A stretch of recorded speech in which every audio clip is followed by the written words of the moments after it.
All right. Hello, hello. Good morning, afternoon, and evening, wherever you are in the world. Excited to have you kind of be joining and watching and just interacting kind of with the course wherever you can.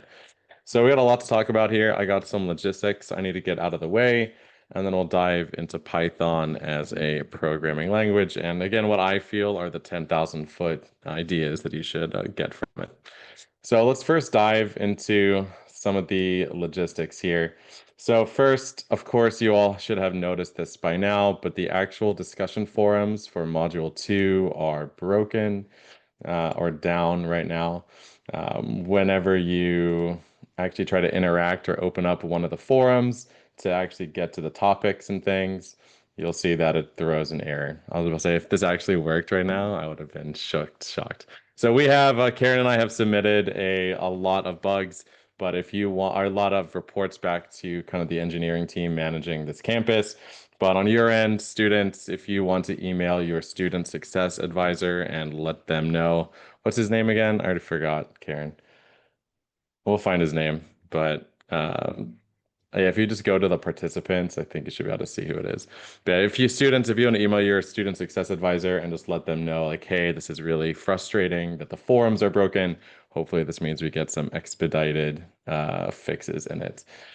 Um, cool. Other thing too that you may see, to get around the forums being broken, I have two workarounds. So first, I still recommend thinking about the problem and putting your own thoughts to paper, right? So for 2, 3, the class-wide discussion around Python, as you started watching the videos, maybe playing around with some of the labs. Now, there's a couple of questions here. So like, what challenges have you encountered with Python?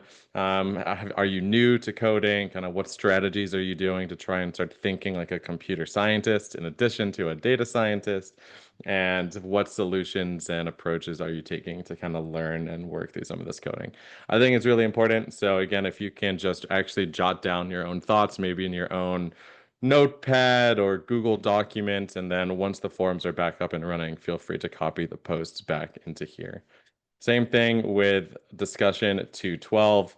This one is about web scraping. I got a lot of thoughts on this, on some of the ethics and technical considerations on web scraping, and I'll talk a little bit about this in the latter half of the live session here today as well.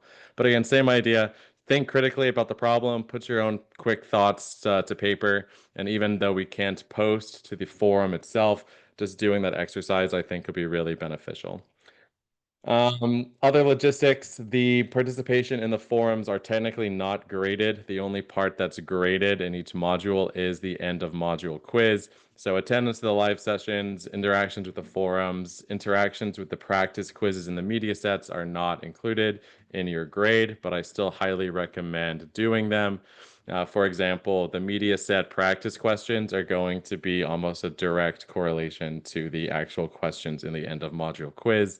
And I love kind of hearing your thoughts and interacting with your thoughts. And I think part of the class itself is to just think differently about data and think differently about technology.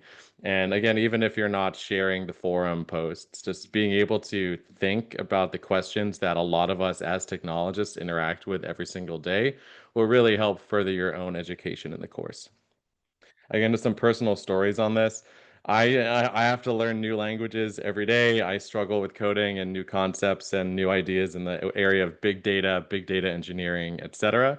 And I have to go through all this as well. What challenges have I encountered when using Spark, for example, or Hadoop, or Pig, or Rust, or Go, or Julia? There's a million different technologies out there. And so while we start learning and understanding technologies like Python, it'll help you translate with the strategies and approaches you take to learning Python to learning and adapting new technologies as well. Again, to me, this is a big benefit of a short certification and boot camp like this, is that it gives you that growth mindset and how to quickly adapt and learn new technologies and skills, which is something you have to take with you as a data scientist, as a computer scientist, as a data practitioner in the real world. Same idea with web scraping, right? I used to do a lot of web scraping when I worked in sports because a lot of our data sets actually lived on websites. And it was ethically and legally dubious at times. There's actually, if you check the terms and conditions for a lot of these websites, they actually talk about violating them by using web scrapers and web crawlers. So again, I think I'm sharing screen. So let me actually find one real quick. Max Preps, you don't need to know what this is, but basically it's a website where people can upload their own like statistics about like your high school sports in the United States. And if I actually go down to the terms and conditions here, let me see if I can find one. Crawler? No. Scrape? There we go. Restrictions on use. Use of any robot, spider, scraper, or automatic means to access or copy the data. So technically, when I was web scraping this website back in the day, I was actually violating its terms and terms of use and conditions, which I guess is now in recording. But don't sue me, please, Max Preps. I promise I deleted all the data once I realized it was against your terms of use. But you'll actually see this a lot now. Like various different websites, they actually don't really want you scraping their data without authorization. And that's actually led to this bigger rise of APIs, which we'll talk about a little bit later as well in terms of accessing data. For example, for things like Twitter or Reddit, instead of scraping Reddit for posts and comments, they would rather you use their API, right? Use their API to access information. And an API is going to be something that the website itself creates and maintains and gives access to you. So there's already that legal handshake. And yes, we have data and I want you to access it, but I want you to access it in the way that I want you to, right? Through this kind of API documentation. So again, big idea is that a lot of these discussion topics, again, both of these for module 2, but also for the rest of the cohort, are going to be applicable to a wider project besides just the module itself. A lot of these questions are designed to help you think like a real world data practitioner. So long-winded way of saying, read the forums, write your answers, and start thinking like a data scientist to help you get the most out of this class. Remember, the forums are broken currently, so any post you make, do in your own editor. And again, feel free to drop questions about anything in the chat. I know there are a couple questions about how to access the forums and stuff while they're broken. In the interim, I'm going to be posting some new forum topics in the week 1 discussion forum. So make sure you still check the week 1 discussion forum regularly. For example, this week I added a couple new topics around just how to access labs, how to access discussion forums, and I'll probably be doing this again for module 3 as well if the forums are still broken. Just having a safe space for a topic that actually works, where you can ask questions about the module and I can give you updates about things as well. So if you haven't, I highly recommend kind of going through a couple of the updates here. For example, in this topic, I discussed all of this already on how to keep working on your module 2 discussions and forums, and we'll kind of get into running the labs here in just a second. You'll also note that last thing to mention on the forums and things is that each week, in addition to this live session, I'm going to post a relatively short overview video of that past week, again, just to re-hit on those 10,000 foot views. So I actually did that yesterday as well. I guess it's not here. Where did I post it? Maybe I did post it in the module 2 one. Boom. Yeah, here's my little video that I made last night. So there we go. And then yeah, we'll share the how to access the live sessions. To access the live sessions, if you go to the very bottom of the left-hand toolbar here, you'll be able to see hopefully all the Zoom stuff. So you can access all the links directly through here, as well as see the previous recordings under the Cloud Recordings tab. Yeah, good question. I'll try to be proactive in posting that link in a discussion thread each week as well. I think that'll help drive engagement. Cool. Last thing, just on each week. Each week is going to cover a lot of material. If you've actually clicked through all the media sets and actually watched all the videos for Module 2, you'll realize that it is a ton of information. And again, that's by design. This is only a 10-week course. So the goal is to give you exposure to a lot of different concepts. I like to say it teaches breadth of information, breadth of topics with targeted depth. For example, we're going to have targeted depth into things like machine learning. We have a couple weeks devoted just to building those types of models. We'll have targeted depth into Python and Pandas as a fundamental language to interact with data. We're not going to necessarily have targeted depth in building data applications or building generative AI applications, right? But we'll talk about it. We'll talk about them to give you that exposure and breadth. So with that being said, don't feel like you have to memorize everything that every media set covers. Instead, try and take that step back, focus on the goals of the module. For example, the goals of module 2. What are the fundamentals of a computer program, of thinking like a computer scientist? And how do we kind of relate those ideas around programs and programming to acquiring and the acquisition of data from different sources, right? That's the big idea here. I don't care if you know the specifics of NumPy or the specifics of Beautiful Soup or any of that, right? To start thinking like a computer programmer. We're going to iterate on a lot of these topics over the next few weeks. For example, module 3, all the same. All the same stuff with pandas, all the same stuff with Python, just more practice, more engagement, kind of more work to try and build on those targeted depth areas. And again, if you have any questions around what you should be focusing on, how you should be learning, how you should be interacting with the forums or the videos and text in the media set, please reach out to us on the forums.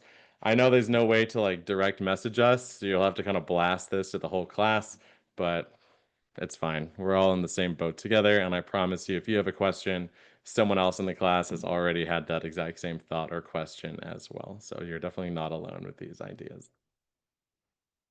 All right, so far we've discussed logistics around forums, logistics around the media sets, my kind of recap video that I'm going to be posting every Wednesday, as well as accessing the live sessions.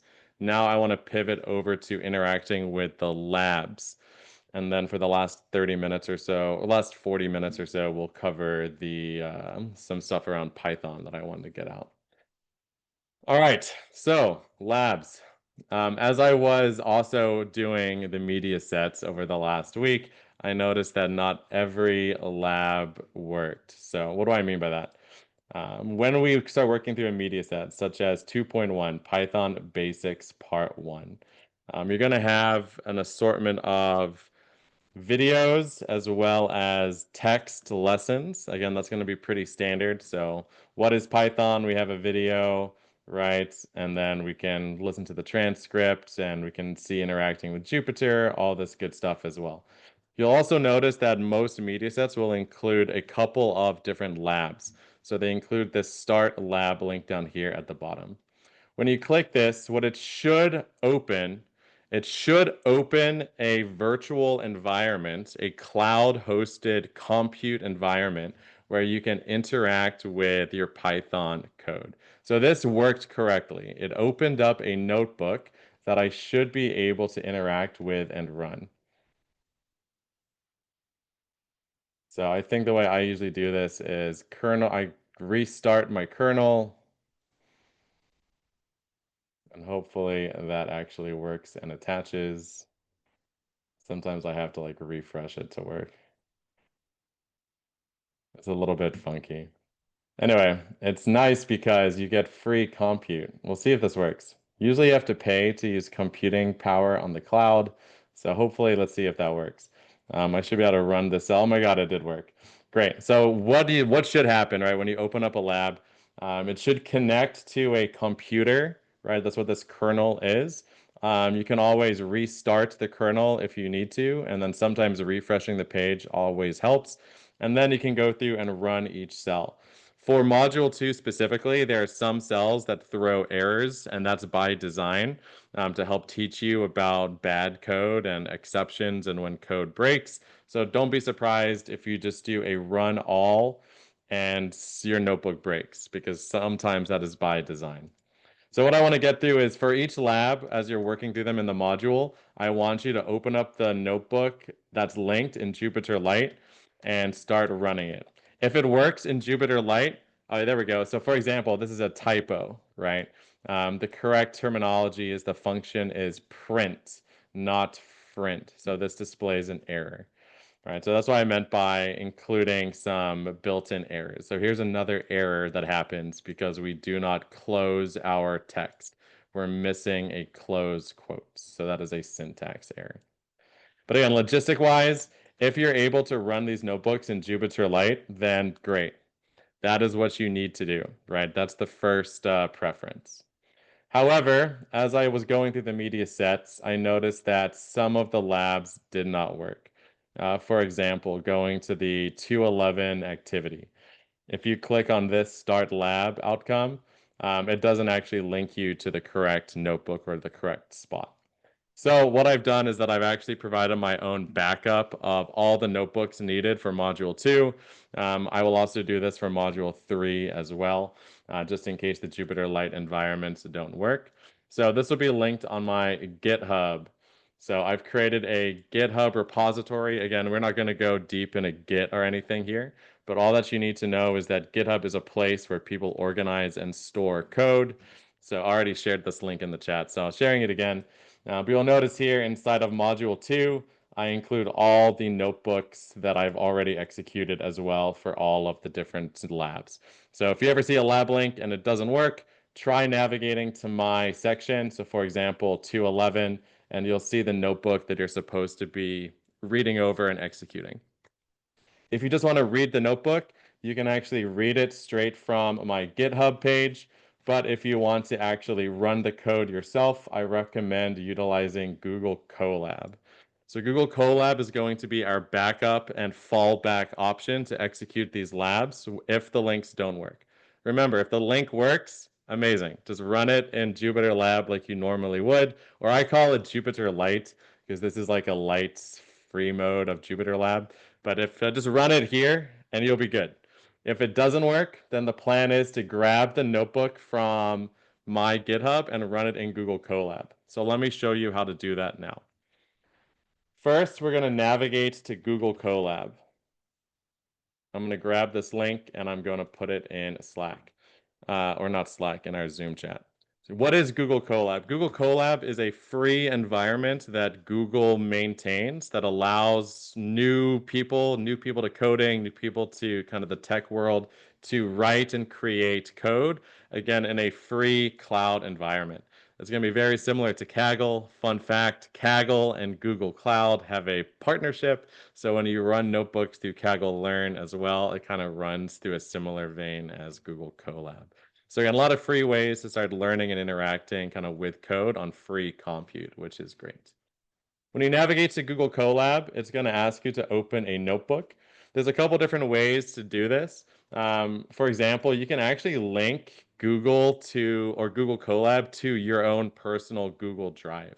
So if you would rather own your own copies of these notebooks on GitLab or GitHub, we can actually download the notebook. I'm going to click this download button right here.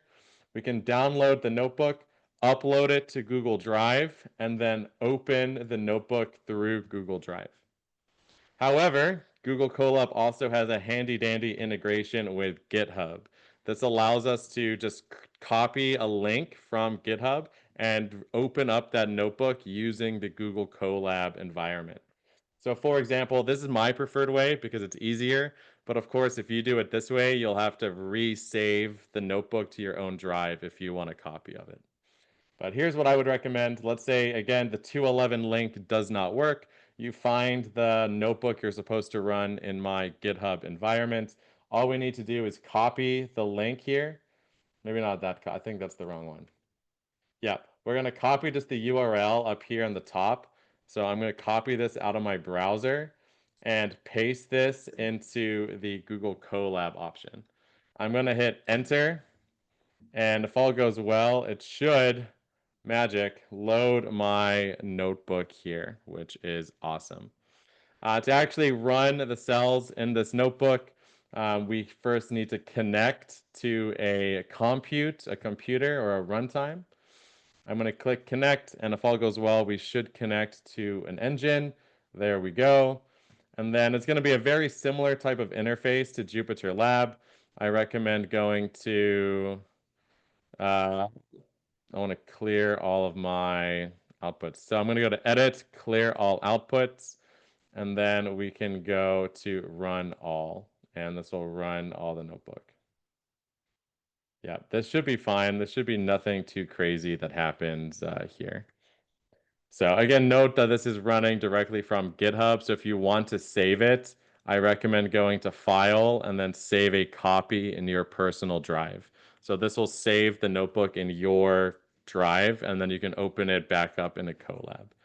So long story short, if you want to interact with the notebook, similar like how you would in Jupyter Lab, in which case you just run the notebooks without saving anything, just run the Google Colab through the GitHub connector. If you'd rather save the notebooks, then download them from GitHub and then upload them to your drive, and you should be able to run them in Google Colab the same. And if you're curious, you can actually download these notebooks out of Jupyter Lite as well. If you just go to File and there should be a way to save and export notebook, I think. I can't remember how I did it. Or save notebook. It's one of these. There's a way you can actually like download, or maybe it's a right click. Yeah, there you go. If you right click on the file, you can go to download, and that'll download the notebook for you if you just want to keep a copy of it as well out of Jupyter Lab. So going back to Google Colab, I'm just confirming that this has run. We see that the green check marks mean that each cell has run. Again, we're not reviewing the code right now. We're reviewing the logistics of how to run these lab notebooks in a separate engine. So yeah, this ran successfully all the way through. Great. And so now you can interact with it as well if you want to kind of make your own changes and things. So again, long story to kind of summarize what we did here. If the link works on the course set, then run the lab as you normally would in the Jupyter Lab environment. However, if the lab does not open correctly due to something with the link or the location or Jupyter Lab has issues, then I have a personal backup of all the code I want you to review in this class. Navigate to my GitHub repository, find the associated lab that you should be working on with that media set. If you just want to read the code, you can read the code on my GitHub directly. If you want to execute the code, I recommend executing it directly inside of Google Colab, just with that GitHub connection. And then if you, as the students, want to keep or maintain your own copies of these code notebooks, download the notebooks either from Jupyter Lab, GitHub, or even Google Colab. Save a backup in your own personal Google Drive, and then you can just connect Google Colab to your Google Drive, and you should be off to the races. Yeah, you notice that when you look at it in Colab, you can also, where it says copy to drive, that will allow you to copy the notebook to your drive. Yep. So if you want to make changes and save those changes, you don't want to necessarily mistakenly save them in Alexander's GitHub. Probably won't allow you to do that anyway. I think I You got might some not, but yeah. permissions there. Yeah. But you can Yeah, here this we go. way you All I can did make here, changes all I and did save here. on your Google Drive. Yeah, all I did here was go to File, save a copy, and Drive, and it opened up in my own personal Google Drive. You can see that it's got the little Drive notebook icon there, that this is stored in Google Drive.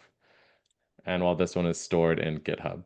So cool, good stuff. Again, all of this I also wrote as a giant module forum post, and I didn't get any thumbs up or likes from any of y'all. Glare. So give me a thumbs up next time when you read some of my important announcements. So again, you'll see here that I walked through exactly how to do this. For any lab links that aren't working, use the code from GitHub, go to Colab and connect. I also included some screenshots on how to download notebooks from GitHub or how to connect directly to GitHub from Google Colab, and then how to connect and run these notebooks in Google Colab as well. All right, last thing I had here in terms of actually running the labs and notebooks is extra credits. So like I said, a lot of the content each week has a lot of breadth, right? So with most of the weeks over the next 10 weeks, I'm going to also be providing optional practice and extra credit resources through Kaggle. Kaggle is a free learning environment where both you can learn how to do data science, but it also has competitions and things like that where you can actually try and test your chops on real world data sets. We're not going to be diving too deep into Kaggle competitions until maybe later on in the course, but a lot of their micro courses under Kaggle Learn relate directly to what you're doing. So while I may not, well, we'll see how much extra credit I can actually give on your grades. I think most of y'all would be fine with grades anyway. But as targeted extra practice, this will go over the key ideas of what I want you to learn. So for example, for Module 2, I provided links to the optional courses for both Intro to Programming and Python. This will give you hands-on experience with the high-level ideas of what I want you to learn in Module 2. For example, for learning how to code, you need to understand the pillars of computer science, which we'll talk about here in a minute. But variables, functions, data types, conditionals, lists, right? If you've already worked through the first like 6 media sets, a lot of that will sound very familiar to you. Same thing with Python. How do we do loops and strings and dictionaries and loading in libraries, right? These are the fundamentals that I want us to start grasping in Module 2. So I highly recommend kind of clicking through this in addition to watching the videos and running through the lab notebooks in each week's media set. For week 3, if you want to work ahead a little bit for Module 3, it's going to be next up. Definitely pandas and probably data visualization, although data visualization may be more Module 4.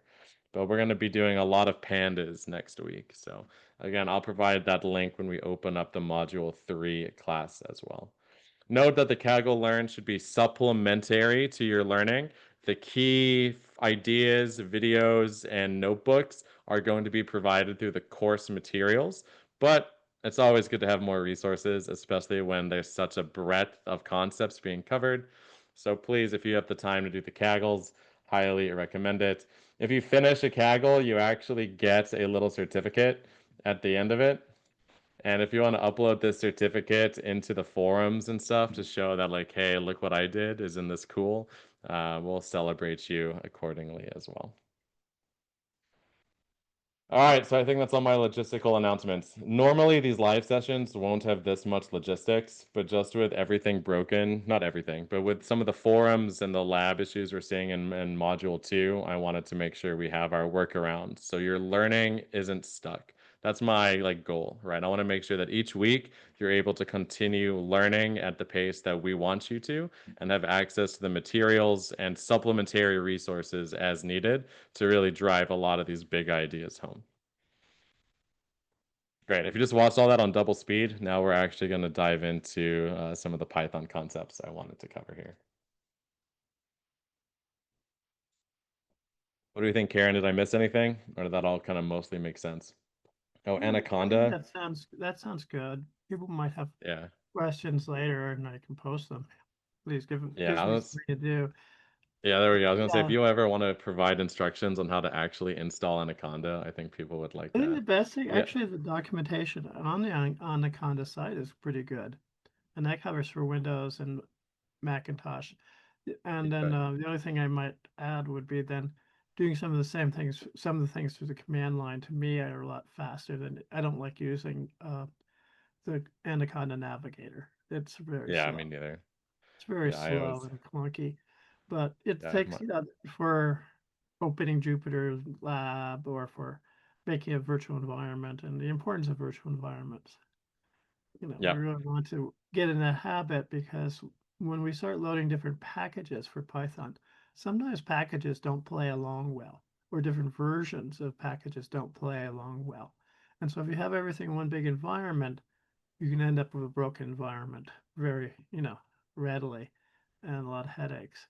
So whenever you do a project, it's always best to create a virtual environment for that project, or maybe it could be for the course, for example, and yeah. try and keep So what one we're consistent set of packages in it. Exactly. So what we're talking about here at a high level, how we've talked about running these labs so far have all been cloud-based. What I mean by that is that when we execute code in Jupyter Lite or Jupyter Lab, Or if we execute code in Google Colab, it is not executing on your laptop or your computer. It is being executed on a computer that is run and operated in the cloud, which is essentially just a giant data center that these mega corporations own and rent out compute. So, for example, this is going to be running on IBM's data center kind of notebook cloud that they have and manage. The Google Colab compute is going to be run and executed on computers that Google Cloud owns and operates, right? So when we start talking about running code locally, it means writing a program and executing it using your personal laptop, right? Some people like this because it means you own the hardware, you own the computer that it's being run on. However, there's also a lot of limitations to running locally. For example, you're limited by your own laptop and your own hardware. Since many people come into this class using all sorts of different technologies, such as even iPads and Surfaces, and I've seen people do this class on iPads, which is kind of wild. But people are doing this course on different computers, right? So we want to try to provide a standardized way of running code using the cloud. However, if you do want to set up your computer to run code locally on your computer, so you don't need an internet connection, you can just run it on your laptop. We recommend utilizing Anaconda for that. So definitely we've included a link here on how to download and install Anaconda on your local machine. This is not required for the class and it's totally optional. But if you decide you want to go down this path and you have questions about the installation, then please reach out to myself and Karen, and we're happy to kind of answer your questions on that as well. All right, so let's get on some of the big ideas for Module 2 here. So the big ideas for Module 2 at a 10,000-foot view is thinking like a computer scientist and thinking like a programmer. How do we start writing code to start automating the tedious tasks that surround us in our everyday life with being kind of data scientists, right? So again, it goes very fast, but I would say that the key modules here are going to be media sets 1 through 6. So looking at things like I wish I had my extender over, but being able to look at things like variables, data structures, loops, conditionals, functions, iterations, right? So let's actually start by defining the 4 pillars of computer science. If you're taking notes, this is the only note you need to take for Module 2. What are the 4 pillars of computer science, or the 4 tools in our building blocks for programs? They are going to be one, variables and data structures. These are going to be our nouns. They're going to be our objects, things that we are going to be manipulating and interacting with. So again, variables and data structures. Your second pillar of computer science is going to be your conditionals, your branching operators. You may also hear this as if else. If the light is green, then go. Else, if red, then stop. Right? We are doing some verbs, right? We have actions, and we are figuring out which action to do based on conditions, right? So now we can start doing a little bit of work. We have our nouns, which are our variables and data structures. We have starts of our verbs, especially with conditionals. Our third tool is going to be iteration. This can also be defined as looping, right? So there's 2 kinds of loops that we'll talk about over the next couple of weeks, for loops and while loops. But the main idea is how many times do you want to do something? For I equals 10, right? I want to do something 10 times, right? For I in 1 to 10, I want to print I. I want to print 1, 2, 3, 4, 5, 6, 7, 8, 9, 10. I want to do something 10 times. So again, those are our 2 main verbs. If I want to do something, right, do my conditionals, my branching, and then my loops. How many times do I want to do something? So what condition needs to be met to do something, and how many times do I want to do something? That's the big ideas with looping and conditionals. And then the last pillar of computer science is going to be kind of the organization of all of this logic, right? So we call this functions and classes.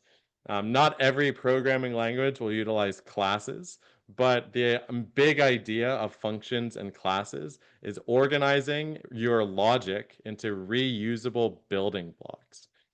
So it's honestly a lot like building Legos or building bricks, right? We have the tools, our variables, our data structures, our conditionals, and our loops. We can build little building blocks into functions or classes, and then we can use these functions and classes to build larger programs. So, and a lot of this is going to be covered in the media sets, I think 1 through 6 or 1 through 7 here.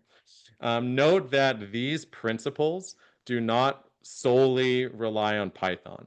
A lot of these principles about the foundations of computer science and thinking programmatically, thinking in iterations, thinking in conditions, a lot of that logic translates to every programming language that you'll work with, not just in this class, but kind of in real life, right? So, for example, I mentioned Rust. Write a for loop uh, in Rust, right? So now it's going to say, all right, so here's how we do looping in Rust, right? Or how do I do a conditional in Rust, right? Here's how we do this if-else statement. So this is going to be where we get into ideas of syntax versus logic. Every programming language has its own syntax, right? Think of this as the flavor of how you're speaking to the computer, right? So my favorite is like and is real languages, right? You got Spanish, you got Portuguese, you got French, you got German, you got Italian. We have different syntaxes, but maybe we have different commonalities throughout them, right? We have kind of our nouns and our verbs and the way that we actually construct sentences and speak to each other. Those same similarities exist in coding languages. We have our nouns and our verbs, but the actual way of writing them down can differ from language to language. But the building blocks are the same. Same thing if I wanted to write a conditional in JavaScript, which is a different language, right? The syntax is different, but it's got the same big ideas, right? If red, do something, else if green, do something else. So when we get diving into Python, especially in week 2 and week 3, if you've never done any programming before, then don't worry, you're not alone. But really think about the building blocks of computer programming, and we'll work on the syntax over the next 2 months, right? Our targeted depth is in Python. We're not going to be going into any other languages. So by the end of the 10 weeks, you should have a pretty strong syntax understanding of Python. But especially right now, as we start getting our brains wired for other languages, really try and understand the building blocks so they can translate to other languages and other syntaxes out there. Cool. I think I will quickly review one of these notebooks. So if you want to follow along, let me actually figure out which notebook I want to show. Yeah, we'll show a couple of these real quick. So I'm actually going to open up to Google Colab, and I'll drop after I open up the notebook, I'll drop the link in Slack. So just as a quick example, you don't have to follow along.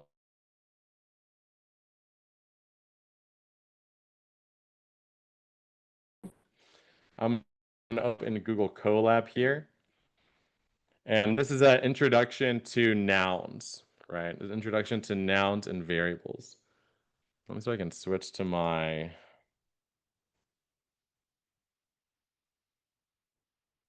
Ethernets. Boom. You still hear me? I'm still here. Great. I'm on my Ethernet now. All right. So with my noun example here, we're going to be looking at variables and different expressions. So we can do basic arithmetic, right? We can add numbers, do subtraction, all that good jazz. But what we want to get to with nouns is how do we start saving and interacting with these numbers as variables? So here we have a representative x, right? This x is my variable. This x is going to be assigned the value of the addition of these numbers. And we can see that x is going to equal 160. We can now use other variables, other nouns, right? Y equals x divided by 60, and we can see that y is going to be equal to 2.666. As you'll see, it's good practice to have your nouns be actual words that mean something to you and I.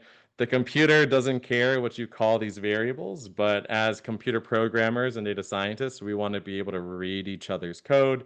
So it's a good idea to name these variables something that is meaningful to the program, such as total minutes or total hours. And from here, we can even make more complex expressions and variables. So again, big idea for module 2 is this idea of variables and nouns. I'm going to do a pretty similar representation of maybe one or two more, and then we'll move into the lab that I wanted to get through. I mentioned data structures a couple times. Data structures are going to be your tuples, lists, sets, and dictionaries, right? Again, these are ways of organizing variables or organizing nouns into structures that can then be interacted with, right? So I'm going to move notebook lists, for example. Again, this is why I recommend working through these notebooks on your own time as we wrap up kind of the week 2 here. So you see with a data structure is going to have multiple objects inside of them. So for example, we can have a list. A list has multiple elements that can be accessed via an index. This is the first element, the second element, the third element. One thing that'll stand out to you is that Python, like many coding languages, actually starts counting at 0. This is because everything eventually gets compiled down into computer code, binary, 0, 1s, etc. So we're going to start with 0, 1, 2, 3, 4. To access Michael Jackson, which is the first element of my list, we're going to use index 0 to extract it. So again, what is the data structure? The list is my data structure. My list contains 3 items or 3 nouns, 3 objects we can manipulate, and we can interact with them using these different indices here. Similar ideas will happen with sets and tuples and dictionaries.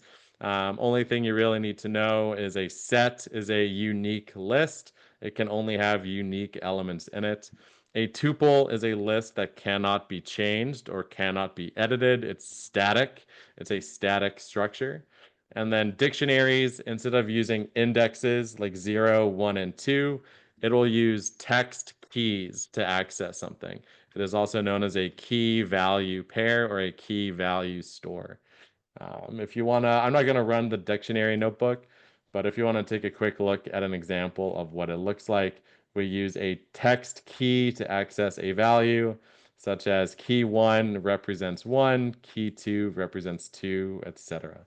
Dictionaries are awesome. They provide a very flexible way of organizing data and organizing your nouns in a way that can be extended to multiple different types of programs. You'll kind of see the big difference between lists and dictionaries as we start moving into pandas next week. Again, you don't have to memorize all of this. You don't have to know every single detail in all of this. We will be having targeted depth in Python and coding over the next 2 months. This is just a fire hose to expose you to as many different concepts as possible. The last couple that are worth mentioning are the variables, right? Are the I guess the verbs, the actual work that we do in here. Because we only have one student too, I think I'm probably going to teach most of the office hours or until to maybe the 15 minutes past the hour. But anyway, I wanted to go over some of the verbs here. Conditions, we have conditions such as equal to, not equal to, greater than, and less than. And so now we can create a program. I love it. We have a noun, we have a variable, age equals 19, and then we have a condition. We actually have our verb. What are we doing? If age is greater than 18, print you can enter, else print move on. Because 19 is greater than 18, this hits and we execute it. We print you can enter and then we print move on. So again, conditionals are a very powerful way of adding in more complex logic to your program. Finally, loops, the other verb that we can do. If condition is what are we doing, the loop is how many times are we doing it.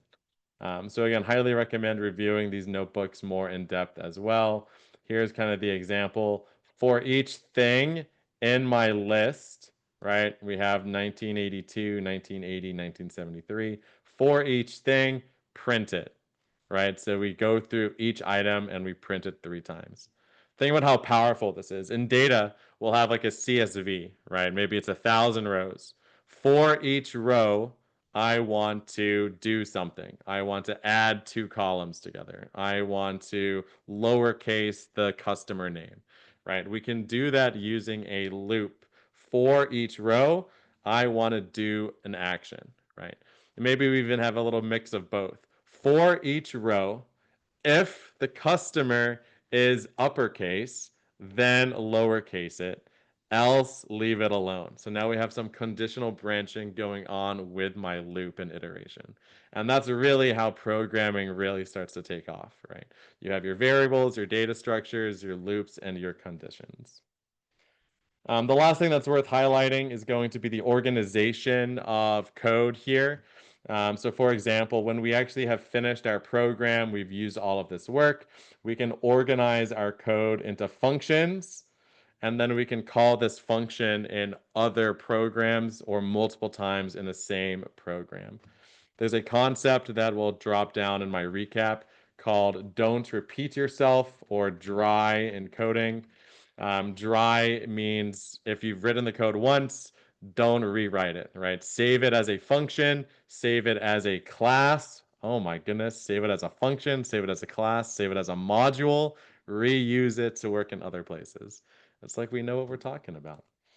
Love to see it. So again, once you've written the program using your nouns, data structures, and verbs, we want to organize them into functions and classes to make them reusable. Again, you don't need to know the details. It will give you a lot of details, but I do not expect you to be able to write this by yourself or even really understand all that it's doing.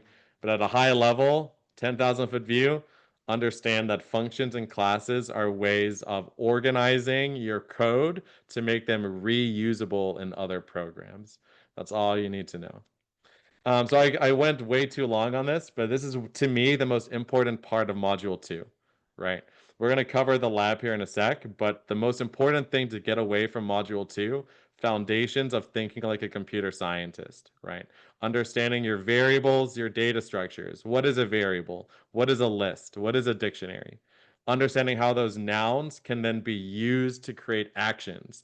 We use conditionals and branching to organize our logic and do verbs with requirements, right? Do actions with requirements. We use loops to understand how many times we want to do something. And then we organize all of that code in functions and classes. All of this from 201 through 207 is not only Python. The foundations here apply to JavaScript, Rust, any language that you'll ever use in the future, right? So that's why, to me, it's so important to have a pretty strong foundation on these concepts. And again, the 2 Kaggle Learns, Intro to Programming and Intro to Python, also review these concepts at a high level. All right, we'll take questions on that in a little bit. The last thing I wanted to go over today is great. Now we know how to program. Yeah, all this other stuff, the text analyzer, pandas, and NumPy and APIs. We're going to go over a lot of that more in depth next week. But here's the segue, right? Given that we now know how to program, how do we start tying that back into data science, right? And as we remembered last week, based on our CRISP and Rollins methodologies, the first thing we have to do is acquire data. And not only do we need to acquire data, we need to acquire it in a way that we can interact with using programming, right? It's not good enough to get a CSV. If I have to open up Excel and manually do stuff, I haven't done data science, right? I need to start automating a lot of these workflows. So these next few sections, 2.8, 2.9, and 2.10, they introduce, again, at a very detailed way, these concepts of acquiring data in specific objects that can be manipulated using programming, specifically in Python. So we introduced 2 libraries. We introduced pandas and we introduced NumPy. Pandas and NumPy are both Python specific, and we'll go more in depth on them next week. However, using pandas and NumPy, we can represent data as data structures that we can then loop, condition, and interact with, which is kind of the beautiful thing about it. In addition to having pandas and NumPy as libraries that represents data as data structures, we also introduced the topic of APIs and web scraping. APIs and web scraping, as previously mentioned at the top of the hour, are ways to acquire data from an external vendor. Instead of just giving me a CSV, we can make a request to a URL. That URL will return data to us, either as a web page or as JSON or as an image. Again, I really like this 5.4 notebook. If you have one notebook to review in this section, I like the 5.4 one a lot. Being able to grab data as different types and different objects, including JSON. We can get data from a URL, and then as long as we can start using it and representing it as structures that Python can interact with, pandas and NumPy, then we can start doing hashtag data science. And again, we're going to get into that next week. So I'm going to jump into the lab here. I know it's the top of the hour, but I'm going to go a little bit long. And if we have office hour questions, you can leave them in the comments. And George, if you have to drop, I totally get it. But yeah, let me jump into kind of my first lab here. So this is going to be a little bit different than the lab that you may have seen linked for 211, for example. I actually created, or Karen actually helped, we created kind of our own lab for this live session here. So if you go to my GitHub, and you go down to 213, you'll see that we actually created a quick lab for the live session, just kind of review kind of what this would look like. So I'm probably just for the sake of time going to open up the solved notebook and run it through. But if you wanted to open up the unsolved on your own and start writing this code on your own, you're more than happy to help facilitate that. So again, same idea. Let's open up Google Colab. Let's go to File, Open Notebook, and we're going to go to GitHub, and I'm going to copy over the URL from the solved notebook for the 213 live session. So I'm just going to shove that in there, click Enter, and then that. Again, I'm not saving any of these other notebooks that we've run. As discussed at the top of the hour, if we wanted to save this, we can save a copy to our Google Drive. So I do recommend if you're in front of your computer to follow along and actually run kind of this live session notebook with us. Or if you're feeling brave, open up the unsolved notebook and type the code on your own. Once this connects to a runtime, I am going to clear all outputs. Hopefully Google Cloud's not too mad at me. There we go. And we'll go ahead and start running this notebook. So our idea here as data scientists, right, that are slowly learning the ins and outs of writing code in Python, we have a data set. I'm actually going to open up this URL and I'll drop this in the Zoom chat as well. We have this Wikipedia page that we are pulling from a web archive just so that we all are working with the same numbers. Honestly, the web archive one always takes forever though. Here's the actual Wikipedia page. But yeah, we're pulling from the archive just to make sure we all have the same kind of numbers here. But here's kind of our data set. It's just a list of countries with their GDP, and we have this table. This is a good looking table. I want this table so I can do some hashtag data science work on it. Maybe make my own applications, maybe use it as features for a model or supplement it with other data from around the world. But I have this table and I want this table in Python so I can interact with it, right? Note this is not an API. This is web scraping. We'll show an example of an API here in a second. Luckily, Pandas as a library has some really good built-in ways of reading in tables from web pages. So that's going to be our idea here. The purpose of this notebook, we have this URL with a table. I want to ingest that table as a data structure within Python so I can interact with it programmatically.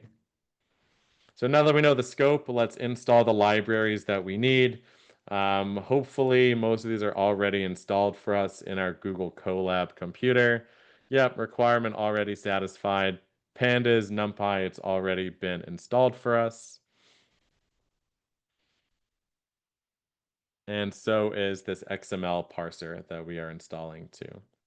Next, I have a custom function just to suppress warnings. This is just if your code throws a warning, we're going to ignore it, which is fine. And now we get into the good stuff. Here is our URL. Using everything that we've learned about variables, data structures, conditionals, and things like that, I want to start bringing in this data and start interacting with it programmatically. So I'm going to do a little bit of live coding here as well. But here's the code that we're going to be using. We have a variable that we've called URL. To that variable, we've assigned the value of the URL that we want to read. Next, we're going to use the pandas library to read the HTML of that URL. We're going to read the content of this web page. Note that this is going to actually produce, I think, 4 tables that it finds. The table that we want is going to be table number 4, which remember is index 3. We start at 0. 0, 1, 2, 3. Then from there, we're going to just look at what our table looks like. We're going to do a little bit of cleanup with our columns, but the goal is that hopefully we end up with a table that looks very similar to what we have pulled or what was exposed in Wikipedia. Note that the only other thing that's worth mentioning here is that we're only saving the first 10 rows here, going from rows 1 to 11. Other thing I wanted to show is that if I actually call the length of tables, we'll see that Pandas actually found 8 different tables of data on this web page. So that's why we only care about the 4th one. And then we can actually see what they look like. If I go to tables bracket 0, this will show me the first table that Pandas found in my website. And we see it's just some random date stuff. And again, we care about the 4th table or table 3. And again, we see this is pretty dirty. So that's what we were trying to do here, right? When we eliminated this first row, we eliminated some of the columns we don't need, and we updated our column names. So that's all that we're doing with the rest of the code there. Next, if we look at the .info for our data frame, we'll notice that the GDP is actually the wrong data type. The data type here should be a number, but instead it's actually have been parsed as a string. Object as a data type in Python represents strings. Last thing I want to call out here is that even though we have this new variable called df, we can still do things like iterations. So let's actually see what that looks like. For my index and my row in df.iterRows, all this is doing is going row by row in my data frame. I can print, yeah, that's a good idea. Print index and my row. I'm using the autocomplete. I'm actually going to print the row, country, and then yeah, let's do all this. So all I'm doing here is for each row, we're printing the index. So that's this black number right here, as well as the country and the GDP. So again, this is a loop, right? What I want to represent here is the data frame has been represented as a noun. It's been represented as a data structure that we can then manipulate with for loops and conditionals. For example, we can even add a conditional. If the country is United States, oh my God, Gemini is killing it. We got some some generative AI helping us out. If my country is equal to China, then we're going to print, I'm actually going to do is in China, or maybe we'll do the United States here as well. So we're doing a list operation. If my country is in China or the United States, then print the row. And all of a sudden now we only print 2 rows. So, and this is really the key, right? I spent on 40 minutes talking about the foundations of computer science being those nouns and variables and verbs, conditions and loops. That's the big idea. This is why. If we can get data from an external source represented as a noun, a data structure that we can manipulate using tools like loops and functions and conditionals, now we can really start writing powerful programs to do data science, right? So last thing we're going to do, we're going to do some data cleaning. For example, we identified that our column was the wrong data type. We're going to convert it to an integer. We're going to take it from a string to a number. Next, we're going to divide it by 1,000 to represent billions of dollars instead of millions. We'll round it to 2 decimal places, and we'll rename the column name to billion. I'm also going to add a df.head here as well so we can look at the data frame.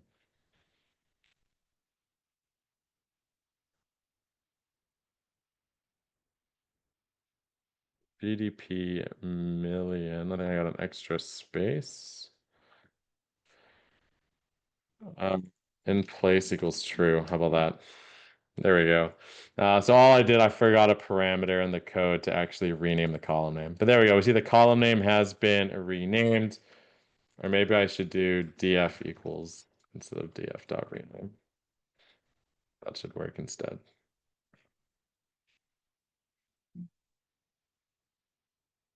Cool. So all I've done so far, we've cleaned up our data types, renamed our column, and we made the GDP in billions. We confirmed that our data looks good. And then from here, we can save this data frame to a CSV if we want, or a database. We can save it wherever we want. This is clean, ready analytics, ready to use for visualization or whatever purposes downstream. So in big idea from this topic, how do we get data from an external source? How do we represent it as a data object? And then from there, how do we clean up the data frame and do some initial data cleaning on it? I'm going to try and live code one other quick example. So as you'll read through the mod, the media sets, it's not just web scraping, but there's also APIs. So I want to see if I can find an API real quick.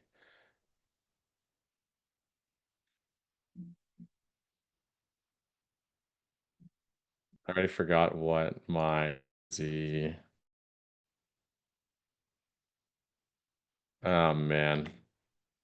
That's fine. We'll find let me find the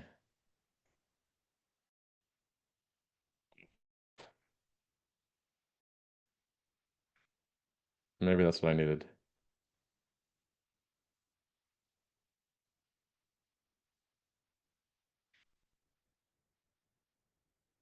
I used to have this pre-saved as a URL.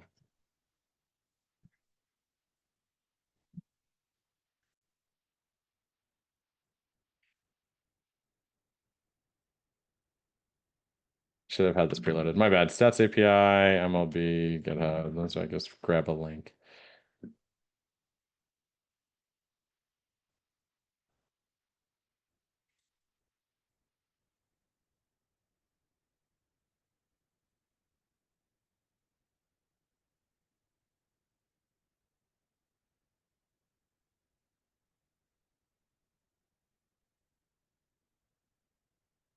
Yay.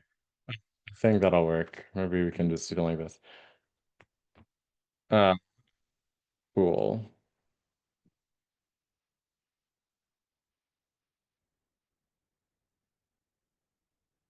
Womp womp. I'm trying to be too fancy. It's there. It's what I get for trying to do something live. Port ID equals 1. Yeah, it's probably good enough. I was trying to pull something like interesting about like games or something, but it's fine. Maybe we'll just do theme. So we could do like schedule.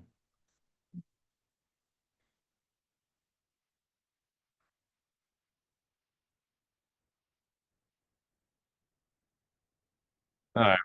Do this as live as a live thing. This is also just a really dirty data frame, so maybe we shouldn't do that one.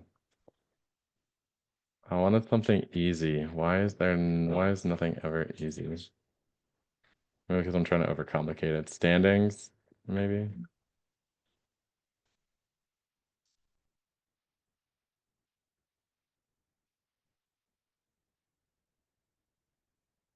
Maybe we'll just do divisions. We'll do something easy, I guess. All right, so what I wanted to show here is that this is an API that is public from Major League Baseball, which is a sports league in the United States. Its data is actually stored and communicated to us as JSON, but same idea as a web page, right? This is data that MLB, Major League Baseball, is trying to give to me legally, right? Instead of web scraping, we're using their API. So similar idea to the Reddit API discussed at the top of the hour, same thing as the Twitter API, whatever you want, right? It's a data source maintained by a provider that they are granting you access to. So with a API, it's the exact same process. We can have our URL. We can then use a library called, I think pandas can actually just do it, right? We don't have to do request. And so then df2 equals pd dot read JSON from our URL. And then this is gonna look a little bit whack. And then we want the divisions. And then we want PD dot normalize. I already forgot what it is. JSON normalize. I think we want this as a, hold on. That's what I get for live coding. Basically what I want is this divisions. You'll notice there's actually a list of dictionary. If I look at the values here, it's dictionaries, right? We use key value pairs. ID is represented by the value of 247, etc. And I think from there, we should be able to call another pandas function called JSON normalize. Oh my God, look at that. It actually worked. Look at me doing something.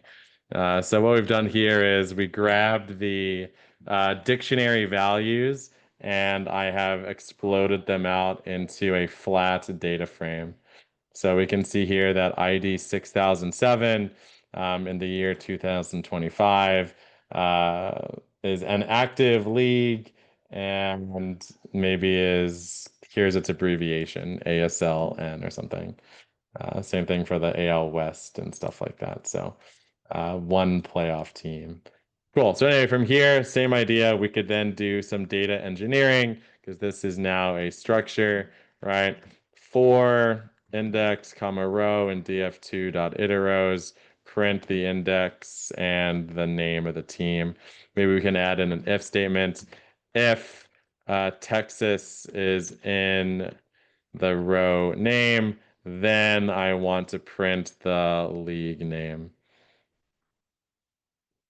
And we should get something like Texas League North and Texas League South. So again, same idea, right? We have an external data source that a provider is giving to us, either as a website, as a URL, or as an API, which is the same idea, just an external URL. We are bringing in that URL and representing the data as a data structure. In this case, a pandas data frame, which we'll talk more about next week.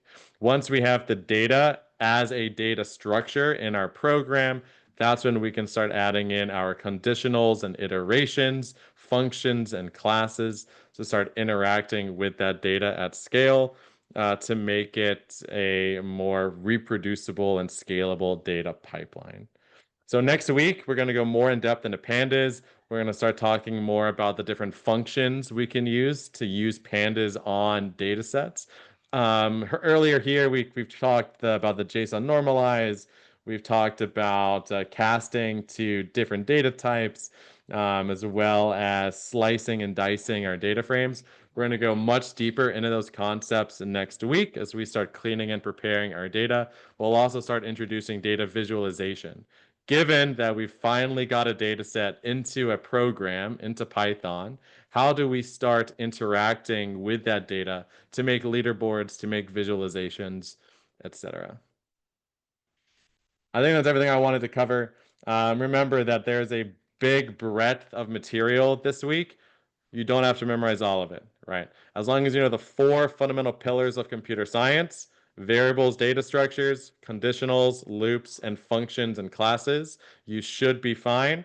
And then how do we start applying those foundational logic to data? How do we acquire data from APIs and websites? Given that we have acquired that data, how can we start interacting with it with these verbs and tools that we discussed today? Not too bad. What do we think? I think that was a crazy hour. I don't know how I got through all that in 70 minutes, That but was a lot. that was a lot. The only thing Um, I would just interject, the one thing about iterating through iter rows in pandas is very slow if you have a really large data yeah, set or a killer. So it's better to use the other pandas functionality. It does more vector things and it's much more optimized code. yeah, I And was just doing it just to yeah, it's fun. represent that, like, hey, this is a data And for loops structure. are, A data frame is a data structure. yeah, It's it's actually, as actually, you'll see next week, data frames and pandas are actually built on top of lists and dictionaries, which we covered earlier today. And once we have that data structure, I've been calling it a noun. Once we have that object, we can again do our loops and conditionals to interact with it as needed. And yeah, there's going to be much more efficient ways to interact with these objects than how we did today. But for conceptualization, I think this is all that I really care about. Last thing actually on this before I turn it over just to Q&A. The actual lab in 211, this is a wild lab. It's got a lot of material in it. What this lab tries to represent, again, we'll talk a little bit about this as well as with Karen's code that they shared earlier.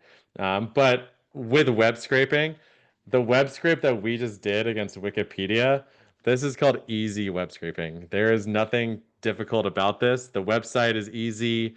Wikipedia really doesn't care if you scrape data from Wikipedia, right? So it was an easy way to get this table into Python.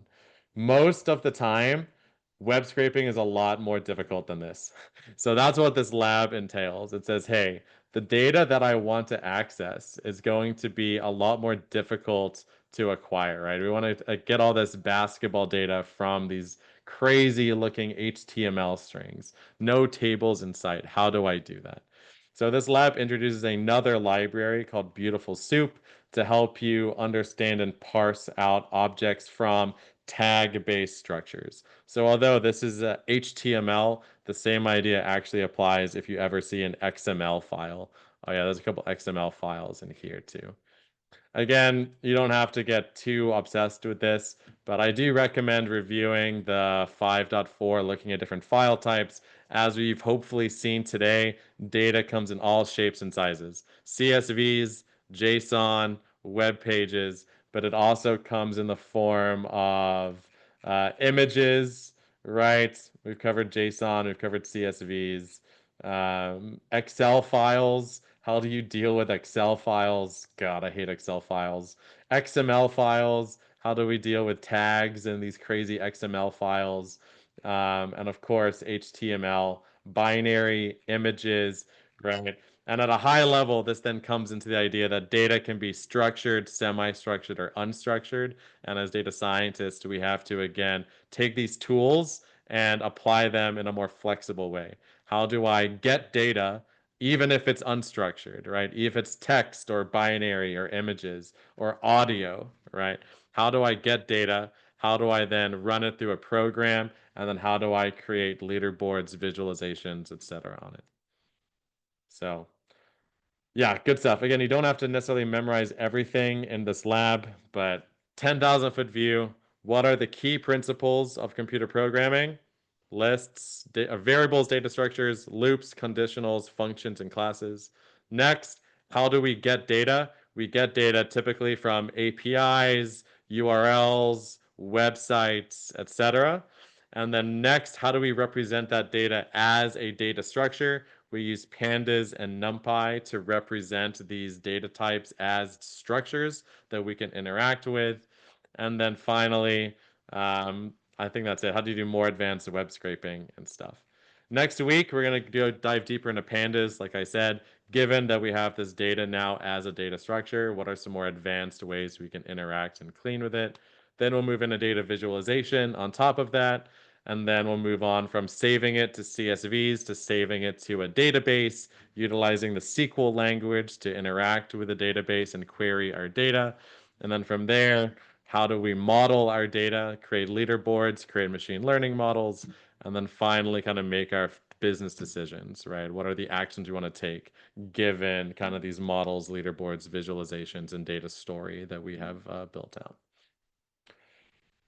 All right, I'm done rambling. Let me know if you have any questions or anything. Happy to kind of still talk. Karen, let me know if I miss anything, or George, if you have any questions.